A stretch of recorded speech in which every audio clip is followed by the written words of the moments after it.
കുട്ടികൾക്ക് പരീക്ഷയിൽ നല്ല മാർക്ക് ലഭിക്കുന്നില്ല എന്നതാണ് പല മാതാപിതാക്കളുടെയും പരാതി.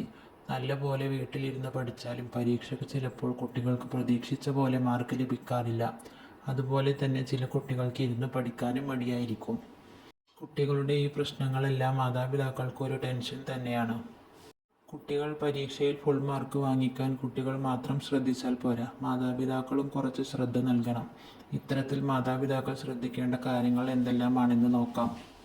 അതിനു മുമ്പ് ഈ ചാനൽ ഒന്ന് സബ്സ്ക്രൈബ് ചെയ്തേക്കണേ.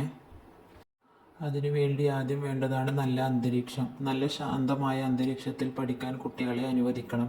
അധികം ബഹളമില്ലാത്തതും അതുപോലെ തന്നെ നല്ല ശാന്തമായിരുന്നു പഠിച്ചെടുക്കാനും മനസ്സിൻ്റെ ഏകാഗ്രത നഷ്ടപ്പെടുത്താതെ പഠിക്കാനും സാധിക്കുന്ന അന്തരീക്ഷം നിങ്ങൾ മക്കൾക്കായി ഒരുക്കണം.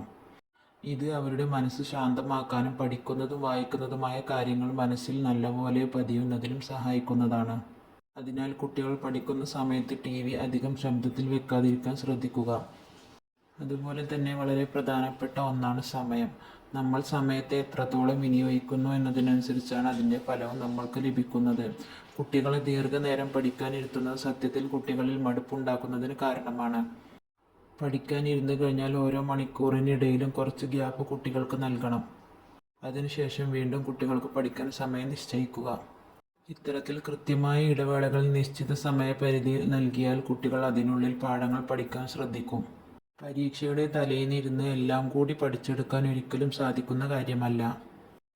അതിനായി ഓരോ ദിവസം എടുക്കുന്ന പാഠഭാഗങ്ങൾ അന്നന്ന് തന്നെ വീട്ടിൽ നിന്നും വായിപ്പിക്കേണ്ടതാണ്. ഇത് അവരുടെ വായനാശേഷിയെയും വർദ്ധിപ്പിച്ചെടുക്കുന്നു. ഓരോ പാഠഭാഗങ്ങൾ അവസാനിക്കുമ്പോഴും ആ പാഠത്തിലെ പ്രധാനപ്പെട്ട ഭാഗങ്ങൾ ഓരോ പോയിന്റുകളാക്കി നൽകാവുന്നതാണ്. ഈ പോയിന്റുകൾ ദിവസവും കുട്ടികളെ കൊണ്ട് വായിപ്പിക്കുക. മനഃപ്പാഠമാക്കാൻ എത്ര പ്രയാസമുള്ള പാഠഭാഗങ്ങളാണെങ്കിലും ഇങ്ങനെ ചെയ്യുന്നത് കൊണ്ട് അവരുടെ മനസ്സിൽ അത് മനഃപ്പാഠമാകുന്നതായിരിക്കും. പറഞ്ഞ് മനസ്സിലാക്കുന്നതിനേക്കാൾ കണ്ട് മനസ്സിലാക്കുന്നതായിരിക്കും കുട്ടികളുടെ മനസ്സിൽ ആഴത്തിൽ പതിയുന്നത്. അതുകൊണ്ട് തന്നെ വീട്ടിലെ സാധനങ്ങൾ ഉപയോഗിച്ച് കണക്ക് പോലത്തവ നമുക്ക് എളുപ്പത്തിൽ കുട്ടികൾക്ക് പറഞ്ഞു കൊടുക്കാൻ കഴിയുന്നതാണ്. അതുപോലെ മറ്റൊരു പ്രധാനപ്പെട്ട കാര്യമാണ് മറ്റുള്ള കുട്ടികളുമായി നമ്മുടെ കുഞ്ഞുങ്ങളെ താരതമ്യം ചെയ്യരുത് എന്നത്. ഒരു പേജ് വായിക്കുകയോ പഠിക്കുകയോ ചെയ്താലും അവരെ നന്നായി പ്രോത്സാഹിപ്പിക്കാൻ ശ്രമിക്കുക. ഇത് അവരെ ആവേശത്തോടു കൂടി പഠിക്കാൻ സഹായിക്കും. പരീക്ഷ എന്ന് പറഞ്ഞ് കുട്ടികളെ പേടിപ്പിക്കരുത്. നമ്മൾ നന്നായി പഠിച്ചിട്ടുണ്ട്, നമ്മൾ നന്നായി വായിച്ചിട്ടുണ്ട് എന്നൊക്കെ പറഞ്ഞ് അവരെ നന്നായി പരീക്ഷയ്ക്ക് പ്രോത്സാഹിപ്പിക്കുക. ഇത് അവരെ ടെൻഷനില്ലാതെ പരീക്ഷ എഴുതാൻ സഹായിക്കും. കറുത്ത നിറമുള്ള നാവ് ഏത് മൃഗത്തിനാണുള്ളതെന്ന് നിങ്ങൾക്കറിയുമെങ്കിൽ കമൻറ്റ് ചെയ്യൂ.